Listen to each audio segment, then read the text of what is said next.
Hi, my name is Lauren Centrella, and I'm the Interim Chief Development Officer here at WAMU. As a public media organization, our mission is to connect listeners and members like you to each other and the world. Public radio works because listeners and members who value the service step up and give back. Support from listeners and members is also our most reliable and important source of funding, especially right now. This book club would not be possible if we did not have your support. Whether this is your first book club event or your 10th, if you enjoyed the discussion today, please consider making a gift to support this series of events. You can donate at dianerehm.org/give. We are grateful for the over 1,500 people who have registered to join us today. I wanted to let you know that this event is being recorded and closed captioning is available. Just click the CC button on your screen. And now, let's start the discussion with the host of our book club, Diane Rehm. Thank you so much, Lauren. And I'm trying to get something to work here. There it is. Hello, everybody, and welcome to the September meeting of the Diane Rehm Book Club. Today, we welcome my friend and colleague, Nina Totenberg, to discuss her new memoir, Dinners with Ruth. Anyone who's ever turned on NPR is familiar with Nina's incisive reporting on the Supreme Court. In this book, she takes us behind the scenes, telling stories about how she got into journalism, the early days of being a woman in what was largely a man's world, and the friendships that supported her along the way. In particular, her decades-long friendship with Supreme Court Justice Ruth Bader Ginsburg. We will be taking your questions throughout our discussion. You can type them into the Q&A box at the bottom of the screen. I must tell you, we have already received many, many questions, so we'll try to get to as many as we can.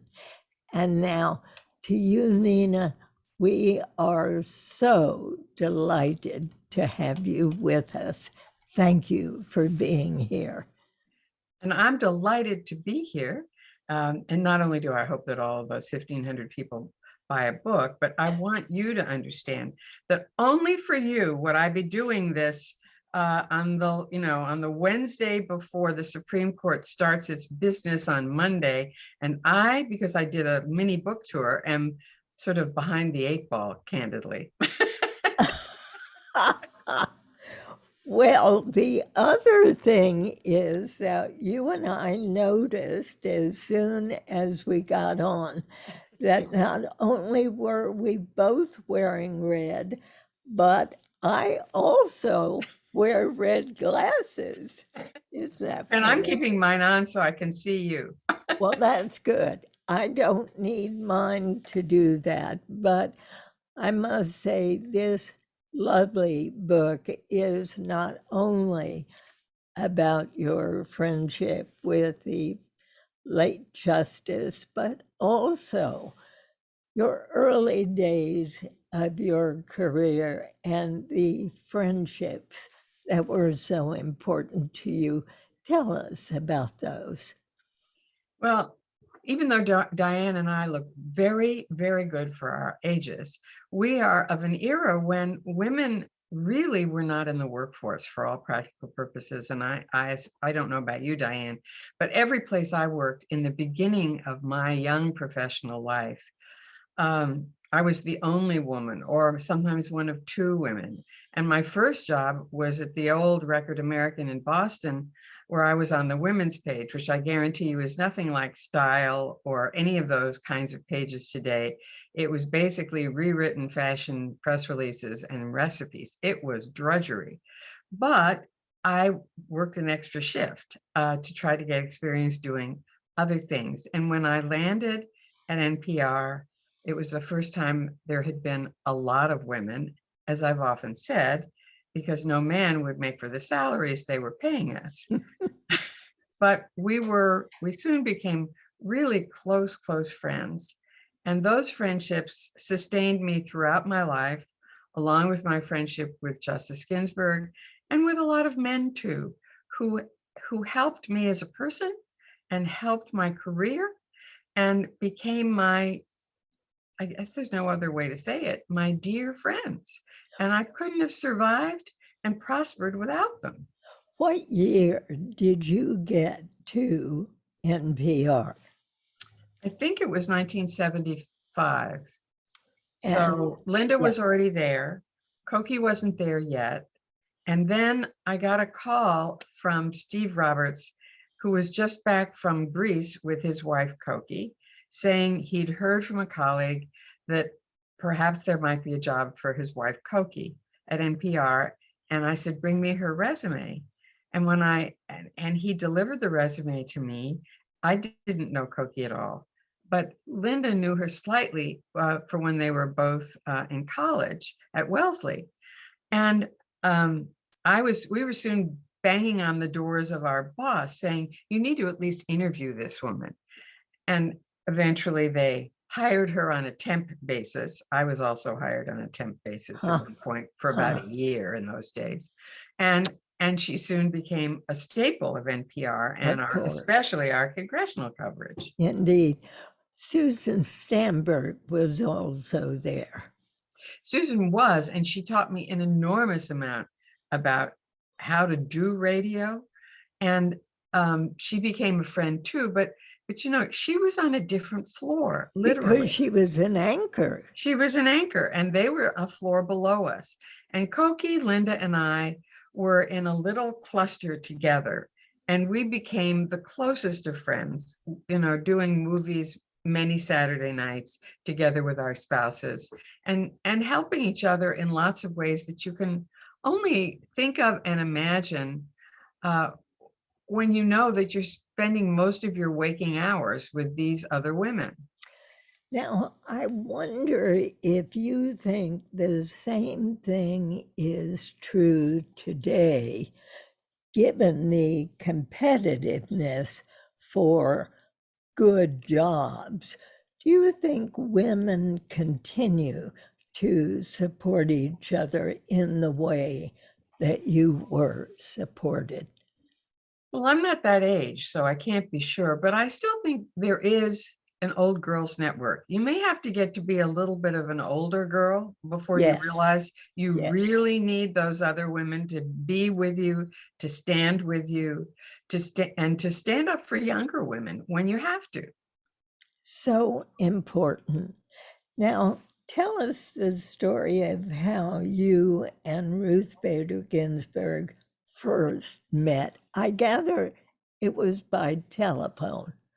It was by telephone because she had just filed what was her first brief in the Supreme Court, and it was in an important sex discrimination case.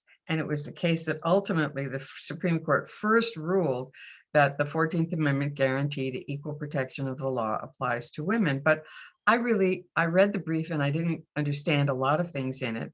And I flipped to the front and I saw who was the author, and her telephone number was right there. She was a professor at Rutgers, and I called her up and I got an hour-long lecture / conversation.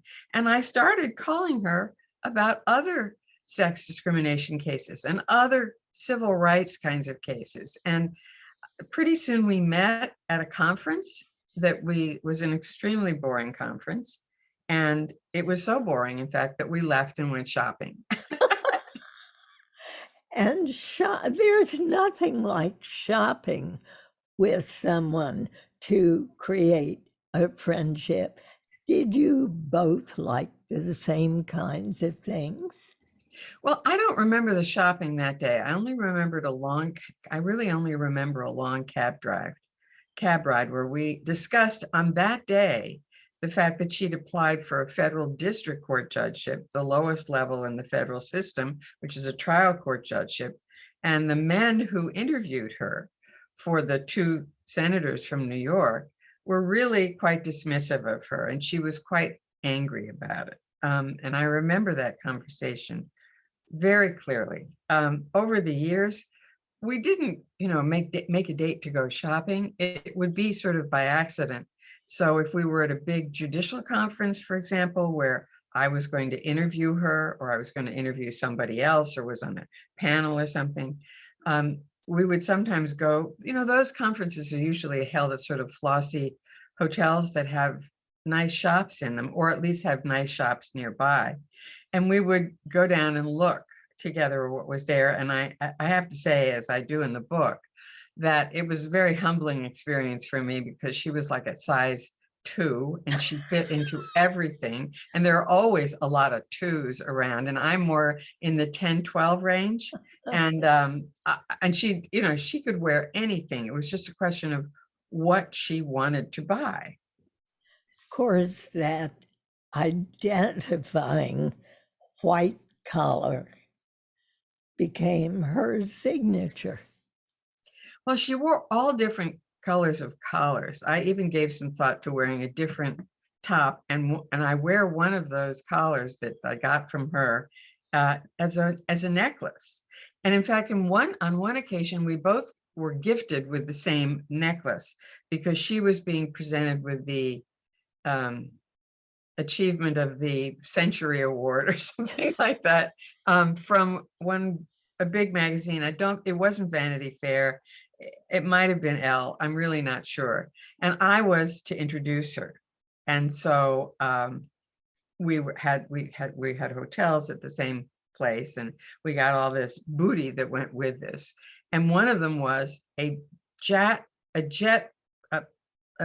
necklace of black jet stones, and it was quite large. And I thought, geez, I'll never wear this. And I gave it to one of my daughters, who's much taller than I am. And Ruth wore it as her dissenting collar. So when you saw her up there with that thing on, you knew she was going to read a dissent from the bench. So interesting.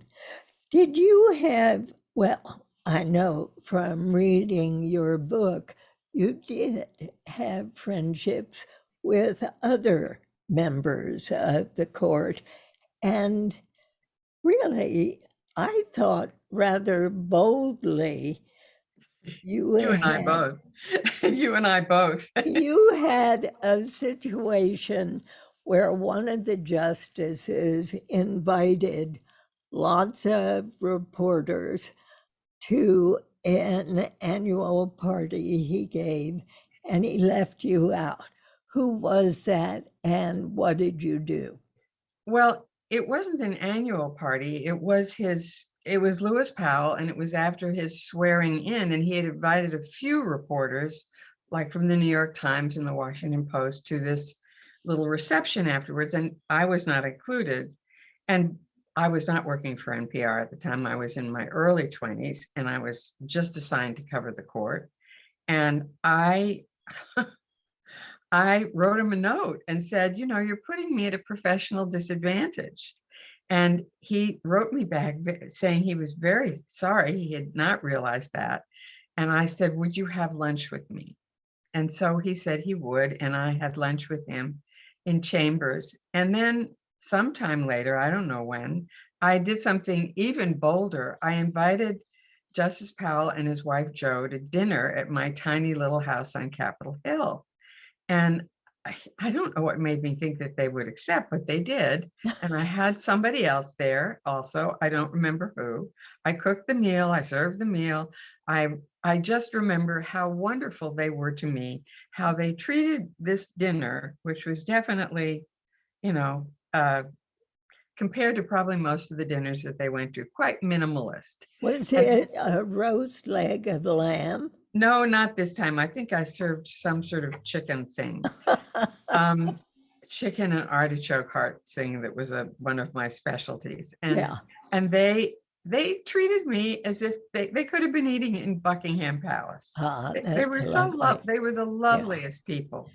There's a wonderful story you tell in the book about Justice Powell and how his views on abortion evolved. Could you tell that story? Well, after Justice Powell retired, I used to have lunch with him periodically. I would say once every month or 2 or 3. And we would always go to the Monocle restaurant on Capitol Hill. He would always order the same thing. I would always, it was an extensive lunch. He would order a hamburger and blah, blah, and ice cream. I would order a salad. And then he would say, would you like some of my French fries or something? And I would go over and pick them up. He was a darling person. And I said to him one day, I would sometimes ask him about why he voted certain ways when he had been on the court. And I asked him one day why he was such a staunch defender of abortion rights. I mean, this was a man, a conservative Southern gentleman from Richmond. And I was quite surprised at the almost the great consistency of his votes for abortion rights. And he said in that very elegant, sort of soft Southern drawl, he described to me how when he was a young partner in the law firm that he shepherded for years, ultimately, he got a call from one of the messengers who worked for him and who was a young African-American man who about 18 or 19 years old. And he was crying and he said, Mr. Powell, I'm in trouble. I need your help. Could you come to my house? And so Lewis Powell got into his car and drove over to what was then the black part of town and walked in to find that this young man and the woman he lived with had tried to abort herself and had bled to death. Oh, And Powell went to the prosecutor and asked him not to bring charges because, in his view, as he put it, she was an older woman. She was probably 25 or something like that. And she was more responsible than this young man was. And then he looked at me and he said, Nina, ever after that, I thought this is not the business of the government. and I found myself wondering how Justice Ginsburg would have reacted to the most recent Dobbs decision against abortion. Well, I don't know. I know she would have been very upset and angry because she very clearly believed and wrote about it and testified about this at her confirmation hearing. She was very clear that she thought women ought to have control of their own bodies and lives, and to the extent that procreation affected those lives and the chances of women to prosper as well, she thought that was up to the woman.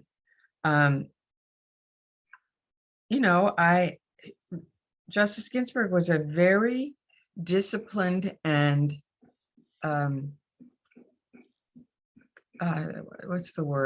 contained person in a way. Yes. So if she'd been on the court, she undoubtedly would have written a dissent and would have insisted on reading it, which she, more than any of the other members of the court, I suspect, would have prevailed on, because it's my understanding that some of the dissenters in Dobbs gave some thought to asking to do a dissent from the bench. But at that time, the court was not announcing opinions from the bench. And either they got talked out of it or they got voted down. I don't know which it is. But it didn't happen. And I'm pretty sure that she likely would have said, this is of importance enough that we should announce it publicly if you believe in it, and we should and we should also dissent if publicly, if we can. Of course, she had some questions about the basis on which Roe v. Wade had been decided to begin with, didn't she? Well, she thought there could have been a much better and would have been a much better basis for the decision than privacy. It's not that she didn't believe in privacy. She did believe in privacy and did think that there was a right to privacy inherent in some of the provisions of the Constitution. But she thought that personal autonomy was a matter of liberty, and that the Equal Protection Clause ought to protect the liberty of women as much as men, and that covered the personal choices they make about procreation. And she was quite clear on that over the years, and she gave some lectures about it before she was named even to the U.S. Court of Appeals, I think. And that actually, ironically, gave some women's groups some pause about her nomination. Yeah, I understand. Because any criticism of Roe, any disagreement with Roe at that point was somehow considered disloyal. And she was just very independent minded. Here's a question from Donna. Everyone knows RBG was famously friendly with Antonin Scalia. Who else was she close to on the court? And did she believe there should be some type of gender balance on the court? Well, she often was asked, and I asked her sometimes just for fun, there are X number of women on the court now. There are 3 women on the court now. How many more do you think there ought to be? And her answer was always the same: 9. I think there ought to be 9. So now the rest of that question about Justice Scalia, I was great friends with Justice Scalia too. And I first knew him professionally, but I came to be personal friends with him, and to say that I had enormous affection for him is an understatement. I really loved the guy. He was a sweet, wonderful, interesting human being. And that didn't mean I or Justice Ginsburg had to agree with what he said about this, that, or the other thing. His company was wonderful, and his friendship was a gift, and his friendship was genuine. And he made both of us laugh. He was the best joke teller I ever knew because his timing was impeccable. But I think for some people, especially today, very difficult to say I loved someone who had such different opinions from my own or what I believed in. First of all, I'm a reporter, and my job is partly to get to know people I disagree with, as well as people I might personally agree with, and to make sure that their views are equally represented in what I do.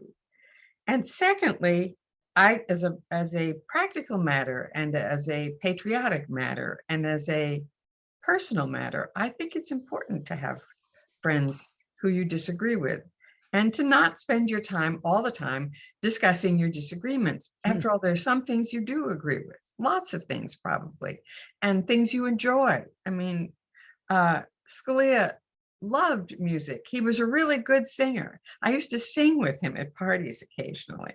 There were lots of things to talk about.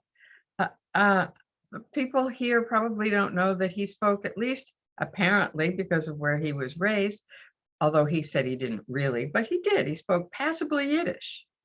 So, get over it. Find the things that you can agree on and enjoy the person anyway.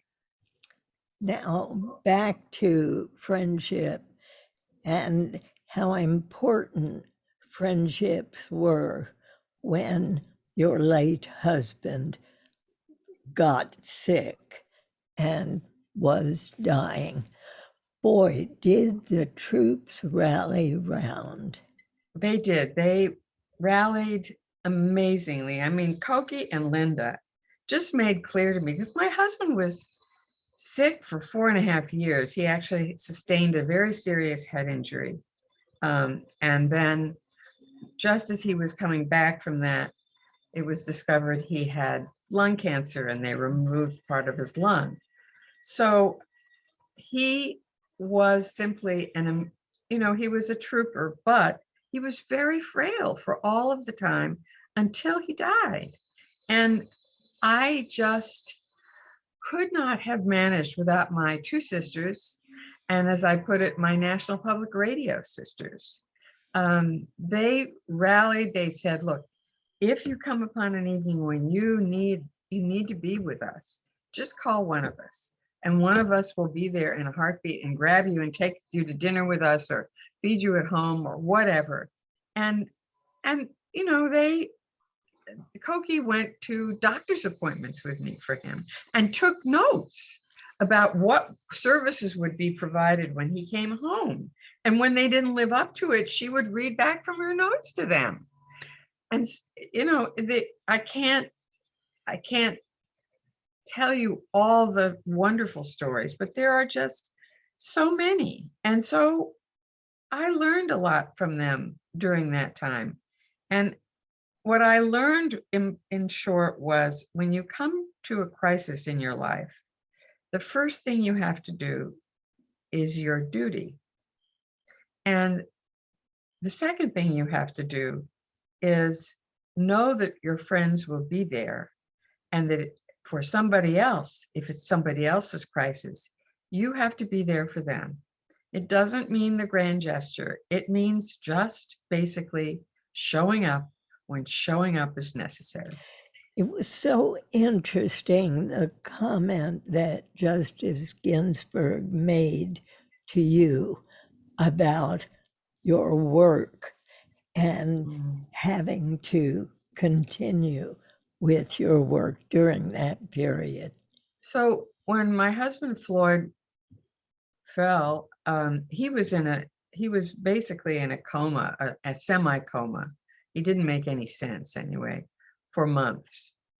And he was at Howard University Hospital, and they eventually moved him to I used to joke that it was the room reserved for the first Black president, because at that point we hadn't had a Black president, but it was the place where very prominent African Americans often went for medical care, and they would be up in this kind of large room. And I used to joke that, sorry, I lost my train of thought. Even I lose my train of thought. Well, So, but the point is that I could not have managed during that time without all of my, especially women friends, and some men too. I mean, Gordon Peterson, I did a TV show with him for 21 years called Inside Washington. And one day I called him and I said, Gordon, I can't make it to the show. I'm supposed to be there in an hour or 2 hours. I don't remember, but Floyd is crashing and I have to stay here. And when Floyd finally sort of stopped crashing and I walked out of the ICU, there was Gordon waiting for me. And what Ruth told me in the beginning, when I was haunting the hospital, what she said was, Nina, you can't be there all the time. You have to be there maybe an hour a day, maybe sometime in the morning and the evening, or one or the other. But if you don't go back to work, you will lose yourself. And it may not be the best work you've ever done, but I know you, and it'll be perfectly acceptable work. And you need to be the person you are for when he comes home, so that you can take care of him appropriately when he comes home. And it was really amazingly wonderful advice. I did it, and she was right. I sort of rallied by not haunting the hospital, by being at the workplace. And I urge always everybody to do that today, to go to work, because that's where your friends are. That's where you make your friends. That's where they are. And they will pitch in to help you at work so that you can do what you've got to do when you go home. And when her husband, Marty, was very sick, you and your current husband, David, really reached out to her in so many ways. Well, because David is a surgeon, a trauma surgeon, and he's actually, unlike many surgeons, he's also a doctor. He's not just an operator. Right. We went over there at one point when I had called Ruth to see if if we could bring over some food because I knew that she was worried, terribly worried about Marty. And she said, no, no, no. And I said, I don't know what possessed me. I said, would you like David to take a look at him? And she said, oh, I'd be so grateful. So we went over. I sat in the living room. David went upstairs in their apartment, and they were there a long time. And what he later told me was that this was real, that Marty was going to die soon. It was really very, very soon. And that he said, I have Medicaid patients who have more help than she does at the moment. That she was doing everything, and you can just use your imagination to figure out what everything meant. And that she couldn't continue to do that because she wasn't getting any rest at all. And when he came down, and he came down with her, we had brought over something that we'd bought at the Eastern market or someplace like that. That was a casserole in a tin thing, and I said, we brought you this so you can at least just heat it up for dinner for the two of you. And David said to her, I don't know, comes from being a doctor. He said, Ruth, do you know how to heat that up? And she said, yeah, I'll put it in the microwave. And he said, no, it's tin. It will short out the entire building, the entire Watergate. You need to put it in the oven. And then he said, do you know how to use your oven? She said, well, no. And so I stood there while my husband went over and gave Ruth Bader Ginsburg a lesson in how to use her oven. And he asked her to do it 3 times so that he was sure she knew how to do it. So it was Marty who did all the cooking. Marty did all the cooking. And your husband, David, does lots of cooking. He does almost all the cooking. So that after Marty died and Ruth became even more fragile, she was at your home for dinner on many a Saturday night. Yes, well, Marty died in 2010, and she was not fragile then, and she persevered. She was on the bench the next day to announce an opinion, as she said, because Marty would have wanted me to do that. And she was not really fragile. She had beat cancer twice, once in 99 and once in 2009. But in 2018, the very end of 2018, she fell and was diagnosed, and because of where it was, they wanted to see if she had broken ribs, and it showed a tumor, or potentially a tumor. And my husband sort of arranged all the tests, and it turned out to be cancer. And then he went with her to Sloan Kettering, and she was operated on there. And she had, basically a year and a half, 2 more years. But at the end of, as the pandemic hit, there was really no place else she could go. If she wanted to be with anybody outside of her apartment, Her daughter Jane came very often, her granddaughter Clara, sometimes their husbands. They got tested before they came. We were on lockdown. So she came to us. I think David counted 23 or 24 dinners, and only at the end of her life did we bring occasionally dinner to her at the apartment. And if her daughter was with her, Jane often would bring a dish. She was as good a cook as Marty. And so that last year of her life, and maybe the last 2 years, we were amazingly close, closer than we'd ever been. Yes. We've had a number of questions along this very line. Did Justice Ginsburg ever consider retiring so her seat could be appointed to another liberal or more moderate justice? As far as I know, not. What she said was publicly, I now know that President Obama actually invited her to the White House in 2013 and gently suggested that she might consider it. And she didn't do it. But I didn't know. You didn't know that. I did not know that until after she died, and then I read it in the New York Times. That'll tell you something about the boundaries we respected. But I did ask her about it publicly, and publicly she said that she would continue to do the job as long as she could, and that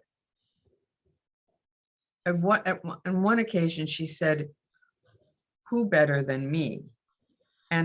But as I thought about it over time after she died, I intuited from that remark and from her sort of deliberate refusal to even think about it, I think that she possibly thought, I remember at the time there was a filibuster.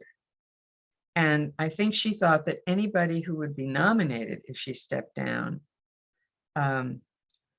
and there were Republicans ultimately controlling the Senate. I don't think there were in 2013. Obama was right about that.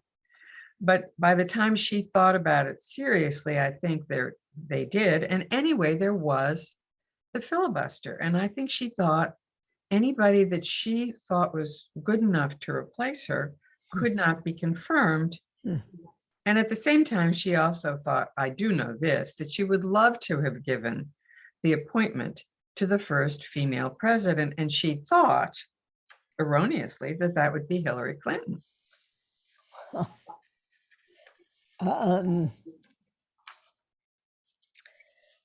There is another question along that line that asks how you, as a reporter, knowing her as well as you did, and knowing how sick she was, why you did not report on that.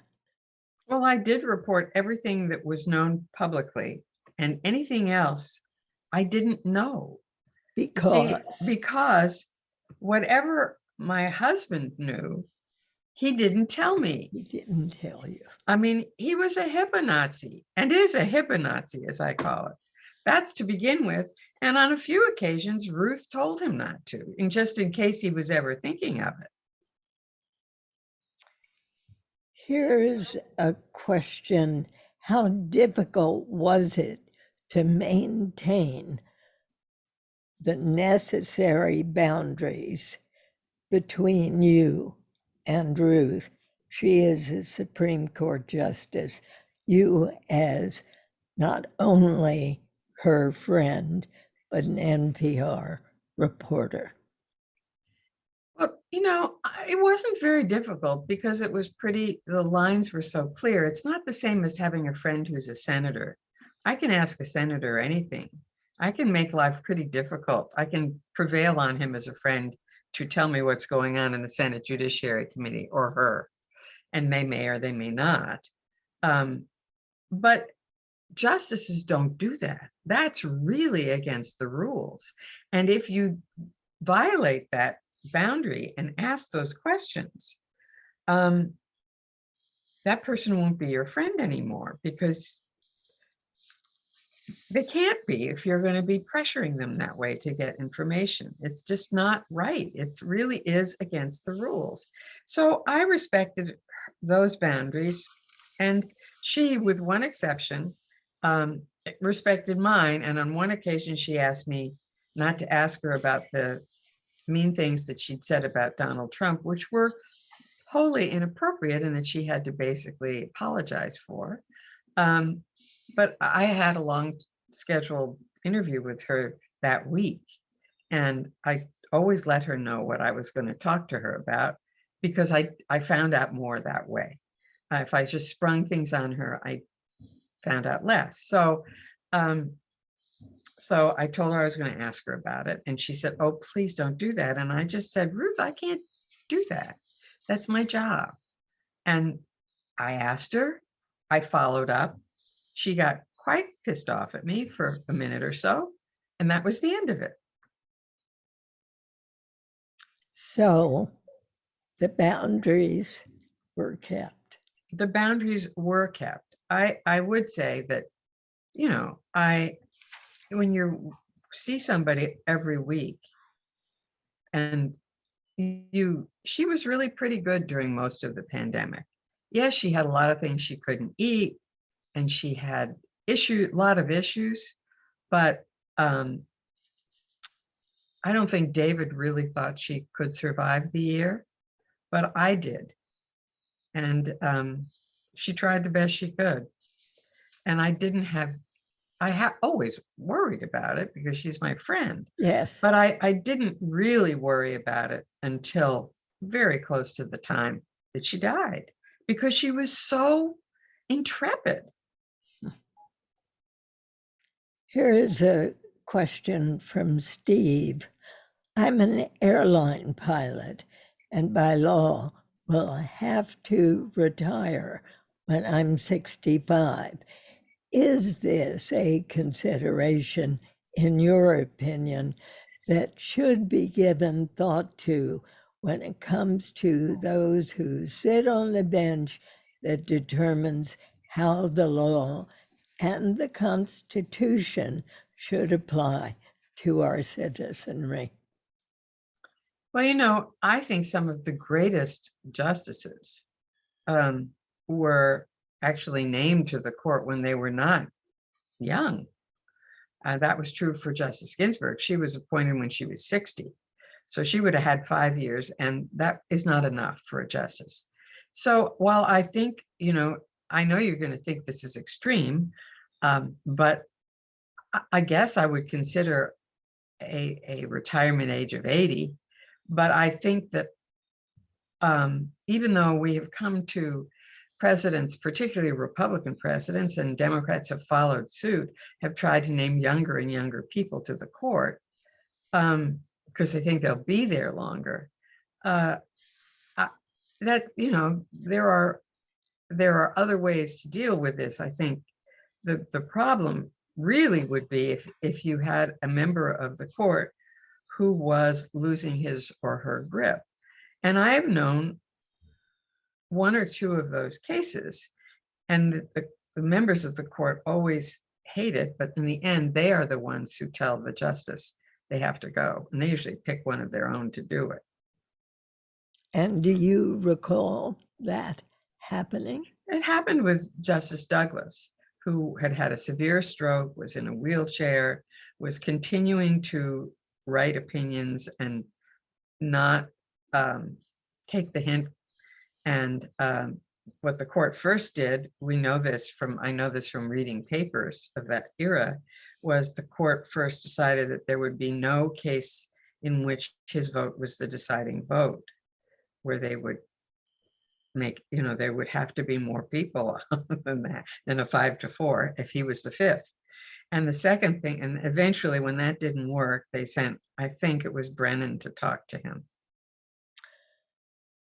Nina, you broke the Anita Hill story. And Anita Hill came before the Senate Confirmation Committee and didn't believe her. Some people still don't believe her. Justice Clarence Thomas, whom she accused of sexually harassing her, testified, sits on the court now. What are your thoughts about that story? Well, I thought it was a very important story at the time for two reasons. And I thought the claims of improper behavior by then Judge Thomas deserved at least to be aired. But even as important as that was the fact that the Senate Judiciary Committee knew about her, had an affidavit from her, and did not quietly, they didn't have to make it public, and really investigate these charges. And that's supposed to be what they do, not go on witch hunts about bad information about people, but explore what is there. And, you know, the committee actually followed up on a press report in the case of Abe Fortas, and he was not confirmed as Chief Justice and eventually was sort of forced off the court. And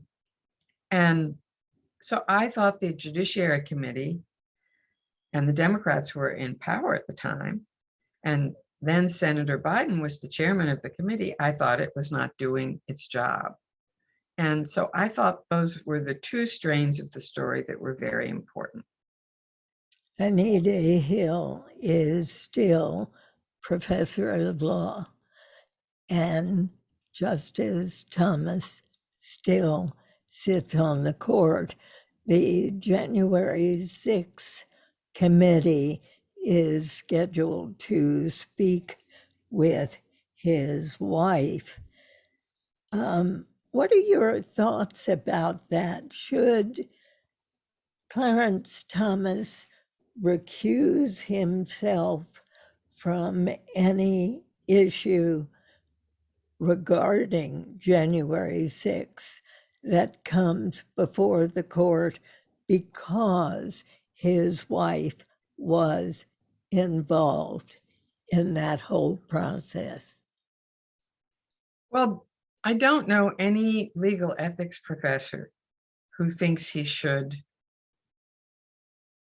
not recuse himself. Let's put it that way, because she was so intimately involved in that process.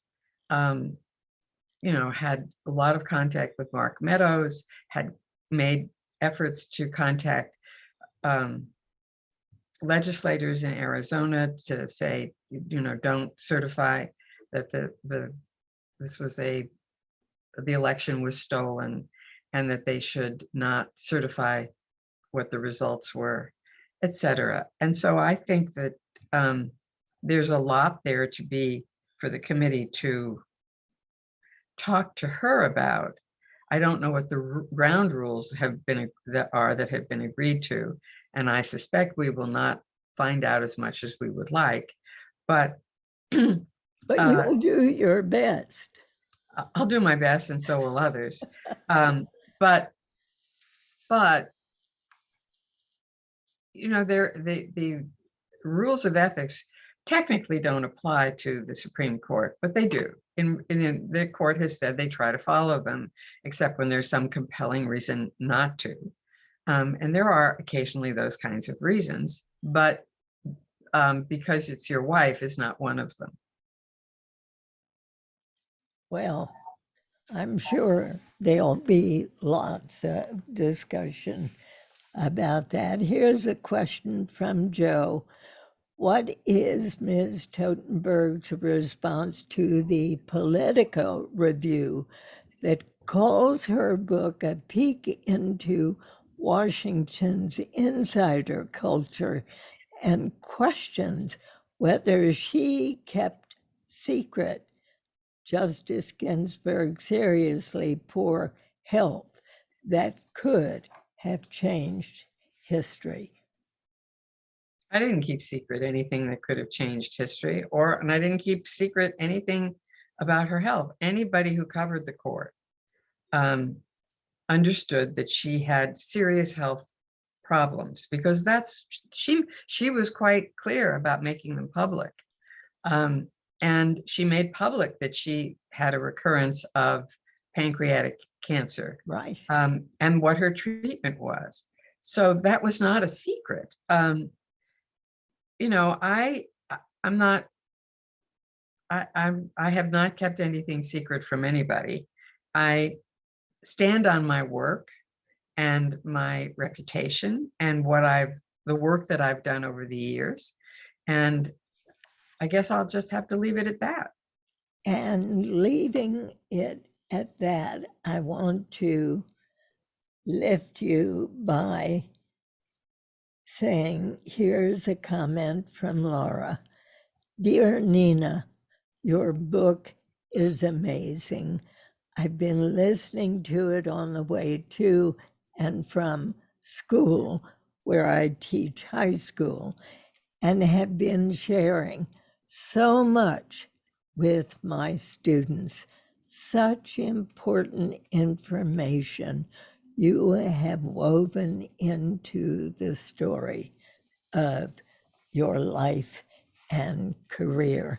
And we should mention here that this coming Sunday, your book will be number 4 on the New York Times bestseller list. And I can only say, congratulations, dear friend. You deserve it. Well, you are a dear friend. Thank you so much. I will say, I urge people to listen to the book, because I actually got my father playing at the beginning and at the end. So we did not talk about that violin story. Well, that's in there too. The violin story is in there. Can you reduce it to about 1 minute? Because people would love to hear it. So my father was a great virtuoso violinist, and his Stradivarius was stolen from him in 1980 after 35 years of playing on it, and then recovered not that long after he died. And that is what the story is all about. And it really is a novel. It's just a chapter in the story. And if you listen, you can hear excerpts from a couple of his CDs that I've managed to get at the beginning and at the end. At the beginning, it's Bach. At the end, it's Paganini. That is just wonderful. Were you absolutely stunned, shocked beyond belief that after all those years, when it had been taken from him, it was found? I was astonished, absolutely astonished. And people used to ask him if it would be recovered, and he would say, after I kicked the bucket. And then you and your sisters were able to identify it. Well, I helped the FBI identify it. Amazingly, there was almost nothing in the FBI file because it wasn't worth the kind of money that these instruments are today. And so after a few days, they just forgot about it. But when the FBI agent called me and said that they thought they'd recovered it, I just didn't believe it. And he said, "Can you tell me anything about it?" And I said, "Well, it has inlaid pearl on the pegs." And he said, "Well, I'm sitting here with the most beautiful thing ever sitting on my desk, and it has inlaid pearl on the pegs." And you knew that, and it was just a glorious revelation. Well, I'm so glad it was found, and I'm thrilled that you were here with us today, Nina. It was really just wonderful. And my honor. really my honor. Diane, you've done such an amazing thing with your book club. It is stupendous, and you are, as always, just the most fabulous interviewer. Thank you so much. I love you a lot. I'll see you again soon. I'll see you on the radio. Okay. Bye-bye now. Bye. And thanks to all of you for joining me today. But before you go, please take a minute to fill out a short survey about this event that's going to pop up on your screen. Our next meeting will be Wednesday, October 26th at 1 p.m. Eastern. I'll be joined by a panel of guests to discuss Lucy by the Sea, Elizabeth Strout's brand new novel. This will be followed by a discussion with Elizabeth Strout herself. Our book club is produced by Allison Brody. Rashad Young is our engineer. We certainly hope you've enjoyed our conversation, and we'll continue to support these events. This event would not be possible without the support of Virendra Silva, Lauren Centrella, James Coates, David Tate, Donita Altieri, Wright Smith, Jerry Washington, and Michelle Morgan. And of course, a very special thanks not only to them, but to all of you. And I hope to see you again next month. I'm Diane Rehm.